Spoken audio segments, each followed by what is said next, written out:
بسم اللہ الرحمن الرحیم۔ السلام علیکم ناظرین گرامی، بدر کا مارکہ مسلمانوں اور مشرکین کا سب سے پہلا مسلح ٹکراؤ اور فیصلہ کن مارکہ تھا، جس میں مسلمانوں کو فتح مبین حاصل ہوئی اور سارے عرب نے اس کا مشاہدہ کیا۔ اس مارکے کے نتائج سے سب سے زیادہ وہی لوگ دل گرفتہ تھے جنہیں براہ راست یہ نقصان عظیم برداشت کرنا پڑا تھا، یعنی مشرکین، یا وہ لوگ جو مسلمانوں کے غلبہ و سربلندی کو اپنے مذہبی اور اقتصادی وجود کے لیے خطرہ محسوس کرتے تھے، یعنی یہود۔ چنانچہ جب سے مسلمانوں نے بدر کا مارکہ سر کیا تھا، یہ دونوں گروہ مسلمانوں کے خلاف غم و غصہ اور رنج و الم سے جل بھون رہے تھے۔ مدینے میں کچھ لوگ ان دونوں گروہوں کے ہمراز تھے۔ انہوں نے جب دیکھا کہ اپنا وقار برقرار رکھنے کی اب کوئی سبیل باقی نہیں رہ گئی تو بظاہر اسلام میں داخل ہو گئے۔ یہ عبداللہ بن ابی اور اس کے رفقاء کا گروہ تھا۔ یہ بھی مسلمانوں کے خلاف یہود اور مشرکین سے کم غم و غصہ نہ رکھتا تھا۔ اس کے علاوہ ایک چوتھا گروہ بھی تھا، یعنی وہ بدو جو مدینے کے گرد و پوش میں آباد تھے۔ انہیں کفر و اسلام سے کوئی دلچسپی نہ تھی، لیکن یہ لٹیرے اور رہزن تھے، اس لیے بدر کی کامیابی سے انہیں بھی کل کو اضطراب تھا۔ انہیں یہ خطرہ تھا کہ مدینہ میں ایک طاقتور حکومت قائم ہو گئی تو ان کی لوٹ کھوٹ کا راستہ بند ہو جائے گا۔ اس لیے ان کے دلوں میں بھی مسلمانوں کے خلاف کینہ جاگ اٹھا اور یہ بھی مسلم دشمن ہو گئے۔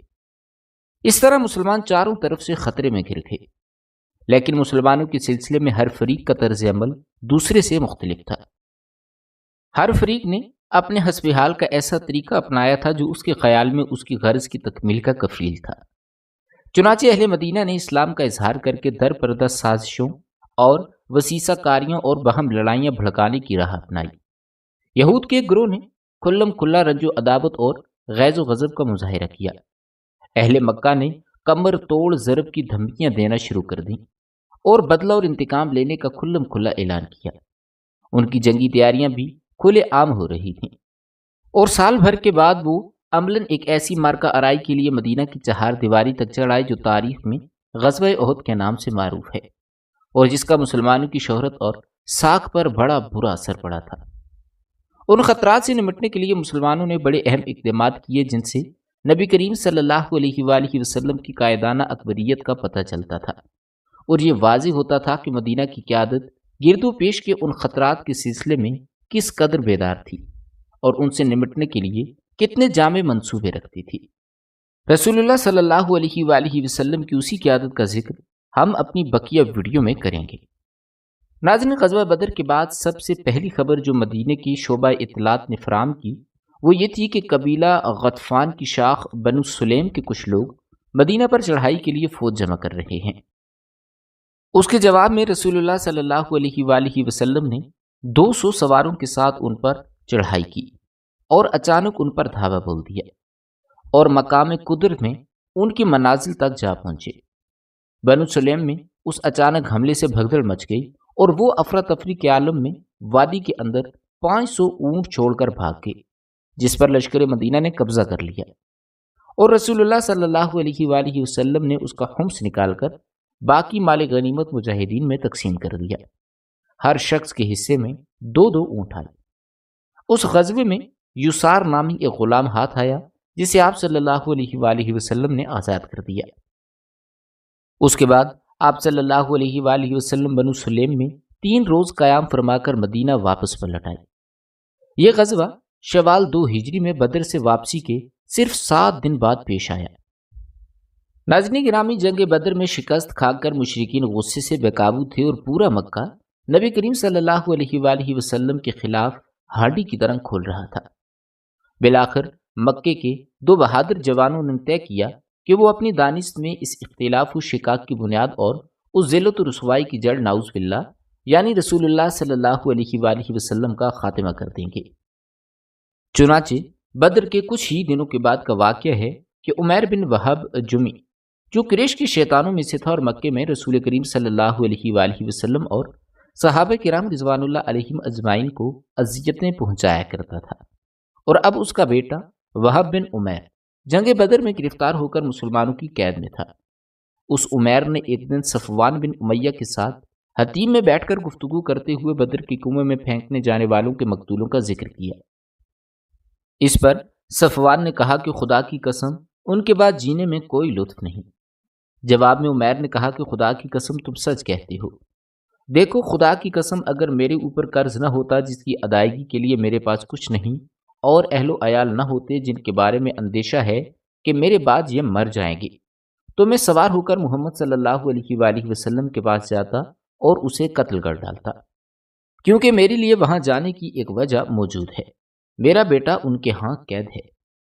صفوان نے صورتحال کو غنیمت سمجھتے ہوئے کہا اچھا چلو، تمہارا قرض میرے ذمہ ہے، میں اسے تمہاری جانب سے ادا کروں گا، اور تمہارے اہل و عیال میرے اہل و عیال ہیں، جب تک وہ موجود رہیں گے میں ان کی دیکھ بھال کرتا رہوں گا۔ ایسا نہیں ہو سکتا کہ میرے پاس کوئی چیز موجود ہو اور ان کو نہ ملے۔ عمیر نے کہا اچھا تو اب میرے اور اپنے اس معاملے کو صیغہ راز میں رکھنا۔ صفوان نے کہا کہ ٹھیک ہے، میں ایسا ہی کروں گا۔ اس کے بعد عمیر نے اپنی تلوار پر سان لگائی اور زہر آلود کروائی، پھر روانہ ہوا اور مدینہ پہنچا۔ لیکن ابھی وہ مسجد کے دروازے پر اپنی اونٹنی بٹھا ہی رہا تھا کہ حضرت عمر بن خطاب رضی اللہ تعالیٰ عنہ کی نگاہ اس پر پڑ گئی۔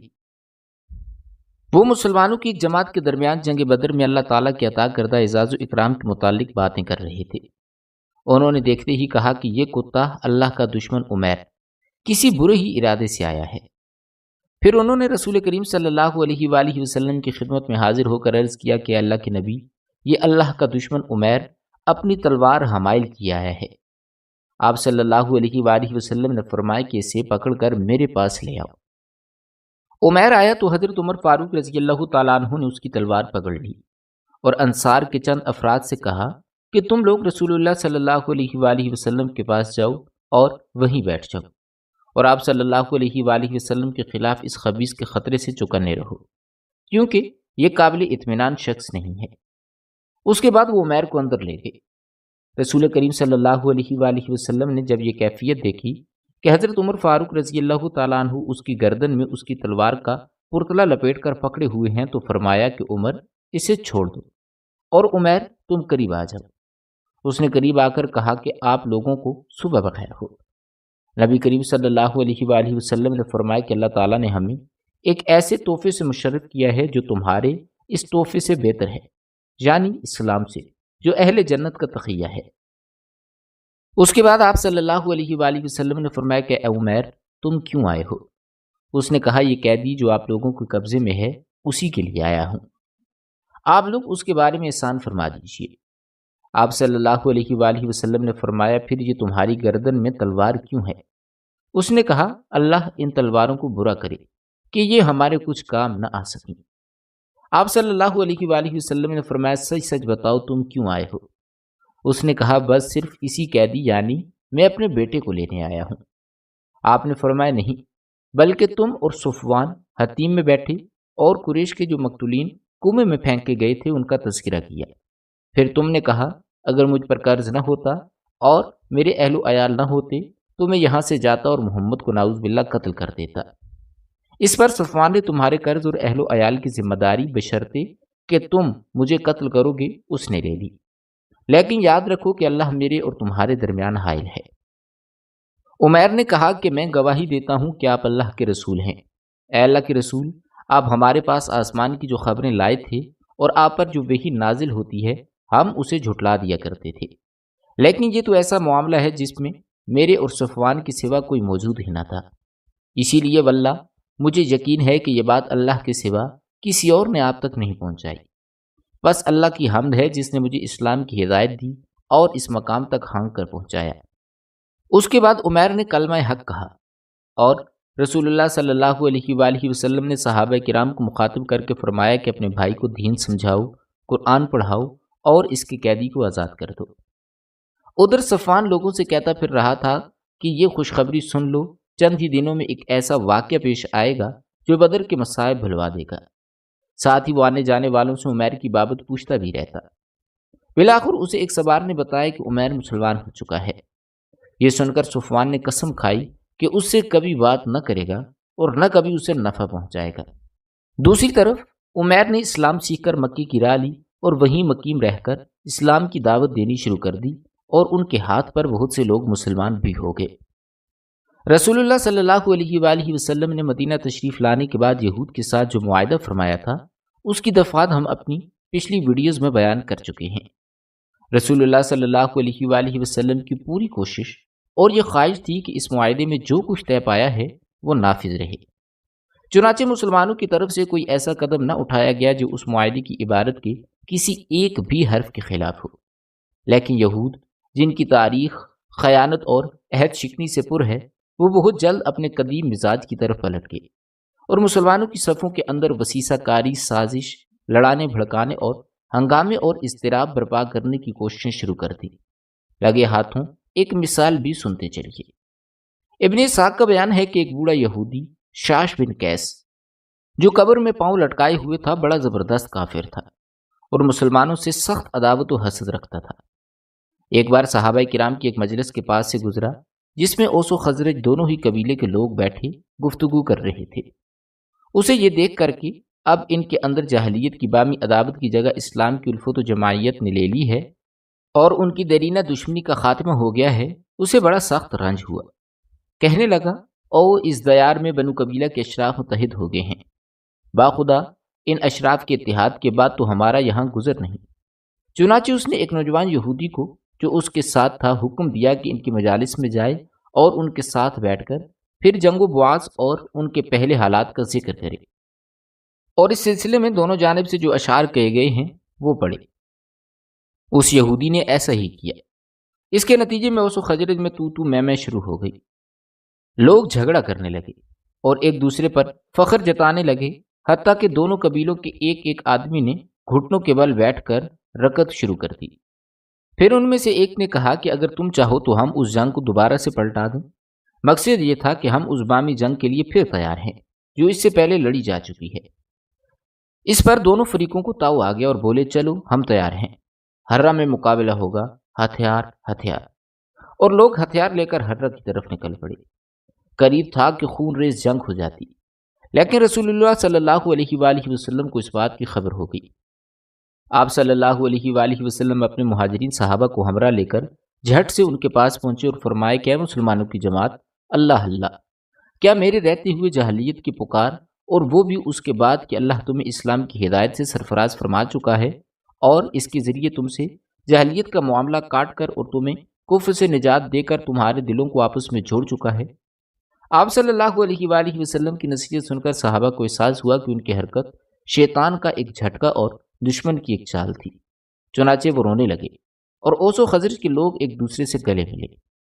پھر رسول اللہ صلی اللہ علیہ وآلہ وسلم کے ساتھ اطاعت گزار بن کر اس حالت میں واپس آئے کہ اللہ نے ان کے دشمن شاش بن قیس کی عیاری کی آگ بجھا دی۔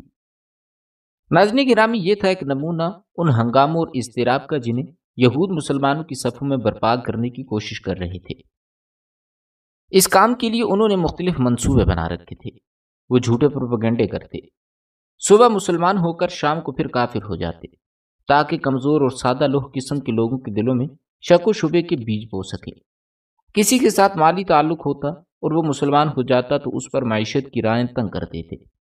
چنانچہ اگر اس کے ذمہ کچھ بقایا ہوتا تو صبح و شام تقاضے کرتے، اور اگر خود اس مسلمان کا کچھ بقایا ان پر ہوتا تو اسے ادا نہ کرتے بلکہ باطل طریقے پر کھا جاتے اور کہتے کہ تمہارا قرض تو ہمارے اوپر اس وقت تھا جب تم اپنے آبائی دین پر تھے، لیکن اب جب کہ تم نے اپنا دین بدل دیا ہے تو اب ہمارا اور تمہارا کوئی لین دین باقی نہیں ہے۔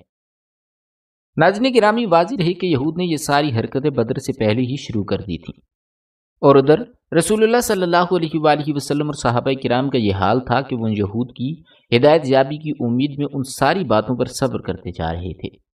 اس کے علاوہ یہ بھی مطلوب تھا کہ اس علاقے میں امن و سلامتی کا ماحول برقرار رہے۔ جب یہود نے دیکھا کہ اللہ تعالیٰ نے میدان بدر میں مسلمانوں کو زبردست مدد فرما کر انہیں عزت و شوکت سے سرفراز فرمایا ہے اور ان کا روب و دبدبا دور و نزدیک ہر جگہ رہنے والوں کے دلوں پر بیٹھ گیا ہے، تو ان کی عداوت و حسد کی ہانڈی پھٹ پڑی۔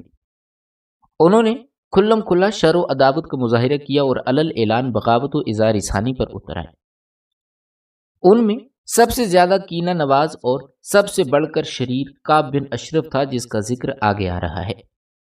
اس طرح تینوں یہودی قبائل میں سب سے زیادہ بدمعاش بنو قینقاع کا قبیلہ تھا۔ یہ لوگ مدینے ہی کے اندر رہتے تھے اور ان کا محلہ انہی کے نام سے موسوم تھا۔ یہ لوگ پیشے کے لحاظ سے سونار، لوہار اور برتن ساز تھے۔ ان پیشوں کے سبب ان کے ہر آدمی کے پاس وافر مقدار میں سامان جنگ موجود تھا۔ ان کے مردان جنگی کی تعداد 700 تھی اور وہ مدینے کے سب سے بہادر یہودی تھے۔ انہوں نے سب سے پہلے عہد شکنی کی۔ بنو قینقاع کی عہد شکنی کی تفصیل یہ ہے کہ جب اللہ تعالیٰ نے میدان بدر میں مسلمانوں کو فتح سے ہمکنار کیا تو ان کی سرکشی میں شدت آ گئی۔ انہوں نے اپنی شرارتوں، خباثتوں اور لڑانے بھڑکانے کی حرکتوں میں وسعت اختیار کر لی اور مسلمانوں کے درمیان انتشار پیدا کرنا شروع کر دیا۔ چنانچہ جو مسلمان ان کے بازار میں جاتا اس سے وہ مذاق و استہزاء کرتے اور اسے اذیت پہنچاتے، حتیٰ کہ مسلمان عورتوں سے بھی چھیڑ چھاڑ کرنا شروع کر دی۔ اس طرح جب صورتحال زیادہ سنگین ہو گئی اور ان کی سرکشی خاصی بڑھ گئی تو رسول اللہ صلی اللہ علیہ وآلہ وسلم نے انہیں جمع فرما کر واعظ و نصیحت کی، لیکن اس واعظ و نصیحت سے ان کی سرکشی ذرا برابر بھی کم نہ ہوئی۔ اس نصیحت کے بعد بنو قینقاع کی جرأت رندانہ اور بڑھ گئی۔ چنانچہ تھوڑے ہی دن گزرے تھے کہ انہوں نے مدینہ میں بلوہ اور ہنگامہ برپا کر دیا، جس کے نتیجے میں انہوں نے اپنے ہی ہاتھوں اپنی قبر کھود ڈالی اور اپنے اوپر زندگی کی راہ بند کر لی۔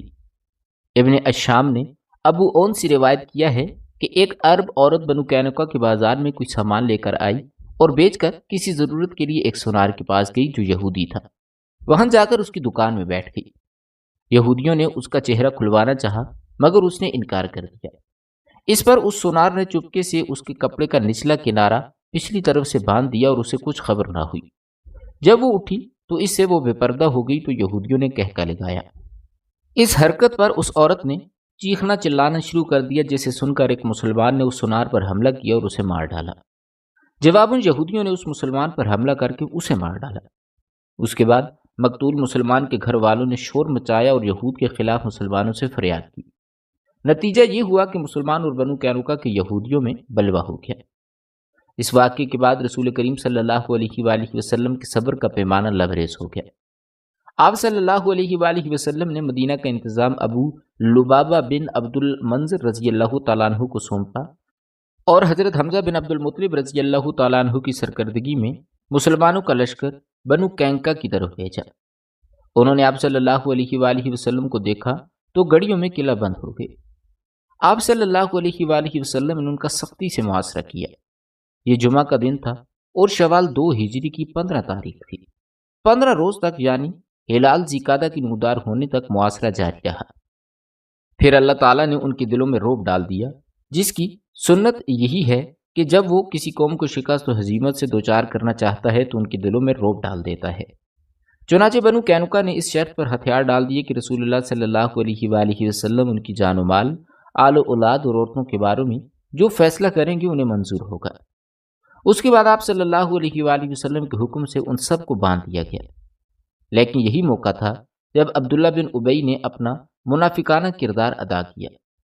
اس نے رسول اللہ صلی اللہ علیہ وآلہ وسلم سے سخت اصرار کیا کہ آپ ان کے بارے میں معافی کا حکم صادر فرمائیں۔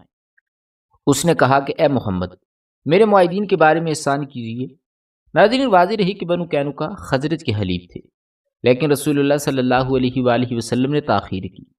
اس پر اس نے اپنی بات پھر دہرائی، مگر اب کی بار آپ صلی اللہ علیہ وآلہ وسلم نے اس سے اپنا رخ پھیر لیا۔ لیکن اس شخص نے آپ کے گریبان میں ہاتھ ڈال دیا۔ آپ نے فرمایا مجھے چھوڑ دو، اور ایسے غضبناک ہوئے کہ لوگوں نے غصے کی پرچھائیاں آپ کے چہرے پر دیکھیں۔ پھر آپ صلی اللہ علیہ وآلہ وسلم نے فرمایا تجھ پر افسوس، مجھے چھوڑ۔ لیکن یہ منافق اپنے اصرار پر قائم رہا اور بولا نہیں، باخدا میں آپ کو نہیں چھوڑوں گا یہاں تک کہ آپ میرے معاہدین کے بارے میں احسان فرما دیجیے۔ 400 کھلے جسم کے جوان اور 300 زرہ پوش جنہوں نے مجھے سرخ و سیاہ سے بچایا تھا، آپ انہیں ایک ہی صبح میں کاٹ کر رکھ دیں گے۔ واللہ میں زمانے کی گردشوں کا خطرہ محسوس کر رہا ہوں۔ بالآخر رسول اللہ صلی اللہ علیہ وآلہ وسلم نے اس منافق کے ساتھ جس کے اظہار اسلام پر ابھی کوئی ایک ہی مہینہ گزرا تھا رعایت کا معاملہ کیا اور اس کی خاطر ان سب کی جان بخش دی۔ البتہ انہیں حکم دیا کہ وہ مدینہ سے نکل جائیں اور آپ کے پڑوس میں نہ رہیں۔ چنانچہ یہ سب از رعایت شام کی طرف چلے گئے اور تھوڑے ہی دنوں بعد وہاں اکثر کی موت واقع ہو گئی۔ رسول اللہ صلی اللہ علیہ وآلہ وسلم نے ان کے اموال ضبط کر لی، جن میں سے 3 کمانیں، 2 زریں 3 تلواریں اور 3 نیزے اپنے لیے منتخب فرمائے اور مال غنیمت میں خمس بھی نکالا۔ ناظرین گرامی، ایک طرف صفوان بن امیہ یہود اور منافقین اپنی اپنی سازشوں میں مصروف تھے تو دوسری طرف ابو سفیان بھی کوئی ایسی کارروائی انجام دینے کی ادھیڑ بن رہا تھا کہ مسلمانوں کو سخت سے سخت نقصان پہنچا سکے۔ ابو سفیان نے نظر مان رکھی تھی کہ جنابت کے سبب اس کے سر کو پانی نہ چھو سکے گا یہاں تک کہ محمد سے وہ لڑائی نہ کر لے۔ چنانچہ وہ اپنی قسم پوری کرنے کے لیے 200 سواروں کو لے کر روانہ ہوا اور وادی قنات کے سرے پر واقع نیب نامی پہاڑی کے دامن میں خیمہ زن ہوا۔ مدینے سے اس کا کوئی فاصلہ 12 میل تھا، لیکن چونکہ ابو سفیان کو مدینے پر کھلم کھلا حملے کی ہمت نہ ہوئی، اس لیے اس نے ایک ایسی کارروائی انجام دی جسے ڈاکہ زنی سے ملتی جلتی کارروائی کہا جا سکتا ہے۔ ہوا کچھ یوں کہ وہ رات کی تاریکی میں اطراف مدینہ کے اندر داخل ہوا اور حی بن اخطب کے پاس جا کر اس کا دروازہ کھٹکھٹایا۔ حی نے انجام کے خوف سے انکار کر دیا۔ ابو سفیان پلٹ کر بنو نذیر کے ایک دوسرے سردار سلام بن مشکم کے پاس پہنچا جو بنو نذیر کا خزانچی بھی تھا۔ ابو سفیان نے اندر آنے کی اجازت چاہی۔ اس نے اجازت بھی دی اور مہمان نوازی بھی کی۔ خوراک کے علاوہ شراب بھی پلائی اور لوگوں کے پس پردہ حالات سے بھی آگاہ کیا۔ رات کے پچھلے پہر ابو سفیان وہاں سے نکل کر اپنے ساتھیوں میں پہنچا اور ان کا ایک دستہ بھیج کر مدینے کے اطراف میں عریض نامی ایک مقام پر حملہ کرا دیا۔ اس دستے نے وہاں کھجور کے کچھ درخت کاٹے اور چلائے اور ایک انصاری اور اس کے حریف کو ان کے کھیت میں پا کر قتل کر دیا اور واپس مکہ بھاگ نکلے۔ رسول اللہ صلی اللہ علیہ وآلہ وسلم نے واردات کی خبر ملتے ہی تیز رفتاری سے ابو سفیان اور اس کے ساتھیوں کا تعاقب کیا، لیکن وہ اس سے بھی زیادہ تیز رفتاری سے بھاگ نکلے۔ چنانچہ وہ لوگ تو دستیاب نہ ہوئے، لیکن انہوں نے بوجھ ہلکا کرنے کے لیے ستو، توشے اور بہت ساز و سامان پھینک دیا تھا جو مسلمانوں کے ہاتھ لگا۔ ناظرین گرامی، مارکہ بدر و احد کے درمیانی عرصے میں رسول اللہ صلی اللہ علیہ وآلہ وسلم کی زیر قیادت یہ سب سے بڑی فوجی مہم تھی جو محرم 3 ہجری میں پیش آئی۔ اس کا سبب یہ تھا کہ مدینے کے ذرائع اطلاعات نے رسول اللہ صلی اللہ علیہ وآلہ وسلم کو یہ اطلاعات فراہم کی کہ بنو ثعلبہ اور محارب کی بہت بڑی جمعیت مدینے پر چھاپا مارنے کے لیے اکٹھی ہو رہی ہے۔ یہ اطلاع ملتے ہی رسول اللہ صلی اللہ علیہ وآلہ وسلم نے مسلمانوں کو تیاری کا حکم دیا اور سوار و پیادہ پر مشتمل 450 کی نفری لے کر روانہ ہوئے اور حضرت عثمان بن عفان رضی اللہ تعالیٰ عنہ کو مدینے میں اپنا جانشین مقرر فرمایا۔ راستے میں صحابہ نے بنو ثعلبہ کے جبار نامی ایک شخص کو گرفتار کر کے رسول اللہ صلی اللہ علیہ وآلہ وسلم کی خدمت میں حاضر کیا۔ آپ صلی اللہ علیہ وآلہ وسلم نے اسے اسلام کی دعوت دی، اس نے اسلام قبول کیا اور اس کے بعد آپ نے اسے حضرت بلال کی رفاقت میں دے دیا اور اس نے راہ شناس کی حیثیت سے مسلمانوں کو دشمن کی سرزمین تک راستہ بتایا۔ دوسری طرف دشمن کو جیش مدینہ کی آمد کی خبر ہوئی تو وہ گروہ گرد و پیش کی پہاڑیوں میں بکھر گئے، لیکن نبی کریم صلی اللہ علیہ وآلہ وسلم نے پیش قدمی جاری رکھی اور لشکر کے ہمراہ اس مقام تک تشریف لے گئے جسے دشمن نے اپنی جمعیت کی فراہمی کے لیے منتخب کیا تھا۔ یہ در حقیقت ایک چشمہ تھا جو ذی امر کے نام سے معروف تھا۔ آپ نے وہاں بدوؤں پر رعب و دبدبہ قائم کرنے اور انہیں مسلمانوں کی طاقت کا احساس دلانے کے لیے سفر 3 ہجری کا پورا یا تقریباً آدھا مہینہ وہاں گزارا اور اس کے بعد مدینہ واپس تشریف لائے۔ اس مارکے کو غزوہ ذی امر بھی کہا جاتا ہے۔ ناظرین، یہودیوں میں کعب بن اشرف وہ شخص تھا جسے اسلام اور اہل اسلام سے نہایت سخت عداوت اور جلن تھی۔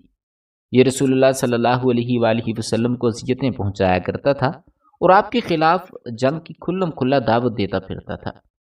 اس کا تعلق قبیلہ اتوئی کی شاخ بنو نبھان سے تھا اور اس کی ماں بنو نذیر سے تھی۔ یہ بڑا مالدار اور سرمایہ دار شخص تھا۔ عرب میں اس کے حسن و جمال کا شہرہ تھا اور یہ ایک معروف شاعر بھی تھا۔ اس کا قلعہ مدینے کے جنوب میں بنو نذیر کی آبادی کے پیچھے واقع تھا۔ یہ شخص مسلمانوں کو اذیتیں پہنچایا کرتا تھا۔ رسول اللہ صلی اللہ علیہ وآلہ وسلم نے تنگ آ کر فرمایا کہ کون ہے جو اشرف سے نمٹے گا، کیونکہ اس نے اللہ اور اس کے رسول صلی اللہ علیہ وآلہ وسلم کو اذیت دی ہے۔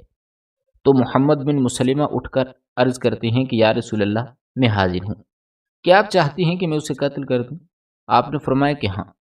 اس کے بعد محمد بن مسلمہ اس کے گھر گئے اور اسے باتوں میں لگا کر اس پر کدال کا حملہ کر دیا جو اس کے آر پار ہو گئی اور اللہ کا دیے دشمن وہیں ڈھیر ہو گیا۔